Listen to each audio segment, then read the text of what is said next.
Kebayang nggak sih kalian lagi ada di sebuah desa yang saking sepinya, suara jangkrik aja kedengaran kencang banget. Nah, bayangin kalau ketenangan itu tiba-tiba pecah.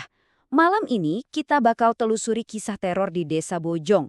Sebuah cerita yang bakal bikin kalian ketawa, ya tepat sebelum kalian merinding lagi. Oke. Sebelum kita masuk lebih dalam, kenalan dulu sama bintang tamu utamanya. Pocong. Buat yang mungkin belum tahu, ini adalah hantu dari folklore Indonesia yang badannya dibungkus kain kafan. Katanya sih kalau tali pocongnya lupa dilepas pas dikubur, arwahnya bakal gentayangan, loncat-loncat gitu, nyari orang buat ngelepasin talinya. Serem ya. Dan di Desa Bojong, cerita rakyat ini udah bukan lagi sekedar dongeng pengantar tidur, bukan lagi buat nakut-nakutin anak kecil. Soalnya, di sana lompatan itu udah dimulai. Jadi, yuk kita mulai perjalanan kita. Selamat datang di Kampung Bojong, sebuah tempat di mana rasa takut itu nyebarnya lebih cepat daripada gosip ibu-ibu di pasar. Coba dibayangin suasananya. Rumah-rumah panggung dari kayu yang udah tua. Jalanannya becek penuh lumpur, dan satu-satunya penerangan cuma dari lampu petromak yang kelap-kelip. Dan tentu aja, kayak di film horor, pasti ada satu tempat yang jadi pusat misterinya. Sebuah saung tua reyot di pinggir sawah. Dan dari sinilah semua kepanikan itu dimulai. Kata Pak Dadang ketua RT setempat, ada sosok putih misterius yang kelihatan loncat-loncat di gelapnya malam. Nah, teror di Desa Bojong pun resmi dimulai. Setiap desa yang diteror hantu kan butuh pahlawan ya kan? Nah, ayo kita kenalan sama tim elit pemburu hantu dari Desa Bojong. Meskipun kata elit di sini kayaknya agak berlebihan deh. Pertama, ada pemimpinnya nih, Pak RT Dadang. Kalau di depan warga sih gayanya udah kayak pelindung paling berani. Tapi aslinya dia ini yang paling takut, cuma ya gengsinya kegedean buat ngaku. Terus ada Udin, pemuda desa yang paling skeptis. Buat dia, hantu itu nggak ada. Yang ada cuma bahan buat dijadiin lelucon. Teorinya soal pocong ini, cuma anak iseng yang ngebungkus kasur kapuk. Sesimpel itu. Dan yang terakhir, Asep. Dia ini mungkin ya perwakilan kita semua lah malam itu. Agak penakut, tapi otaknya paling jalan. Dia tahu banget reputasi saung itu angker, dan jujur aja, dia mending ada di mana aja deh selain di situ. Dengan tim yang, ya gitu deh, seadanya, misi perburuan pun dimulai. Bertiga, mereka jalan menembus kegelapan, langsung menuju ke jantung terornya.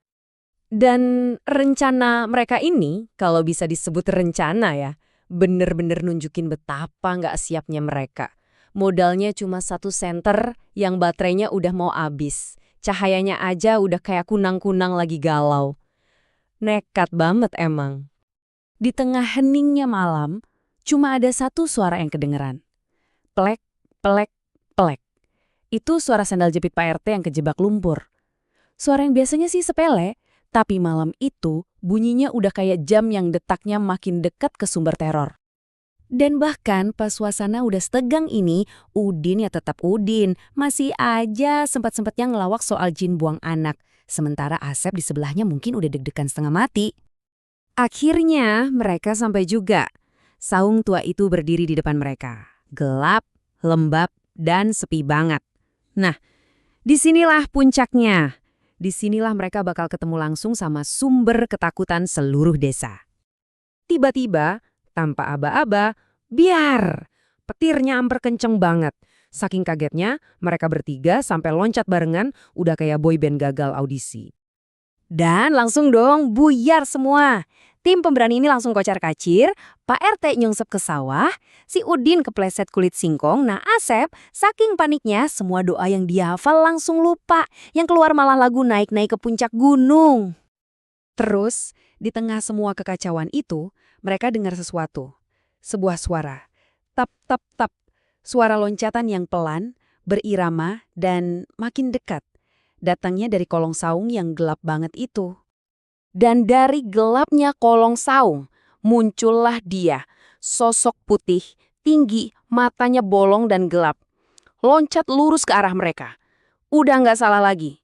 Itu pocong. Mereka lari tunggang langgang sekencang-kencangnya. Tapi tunggu dulu, ceritanya belum kelar sampai di sini. Pas mereka udah mikir ini akhir dari hidup mereka, sesuatu yang aneh banget terjadi. Si hantu itu gedebuk, jatuh.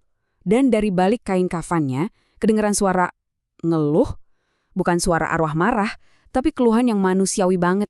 Aduh, dengkul saya. Nah, ini dia nih pengungkapan terbesarnya. Ekspektasi mereka berhadapan sama arwah penasaran. Kenyataannya, cuma Mang Darman, tukang kebun dari desa sebelah yang mabuk tuak terus ketiduran di saung, dan kostum pocongnya ternyata itu properti sisaan pentas lenong di balai desa minggu lalu. Akhirnya, mereka semua bisa ketawa lega. Sambil ngomel-ngomel, mereka pun nganterin Mang Darman pulang. Misi selesai, teror berakhir. Atau, ya, setidaknya itulah yang mereka pikir. Waktu mereka jalan pulang, ngelewatin saung itu lagi untuk terakhir kalinya, mereka dengar lagi suara itu. Tap, tap, tap. Tapi kali ini udah nggak ada Mang Darman yang mabuk. Cuma ada kegelapan, rumpun pohon pisang yang goyang-goyang aneh, dan suara lompatan yang sesungguhnya. Hal ini ninggalin kita sama satu pertanyaan yang lumayan bikin merinding. Kalau semua tawa dan penjelasan logis udah selesai, gimana kalau teror yang sebenarnya itu memang ada di luar sana? Nungguin kita dalam diam, di tengah kegelapan.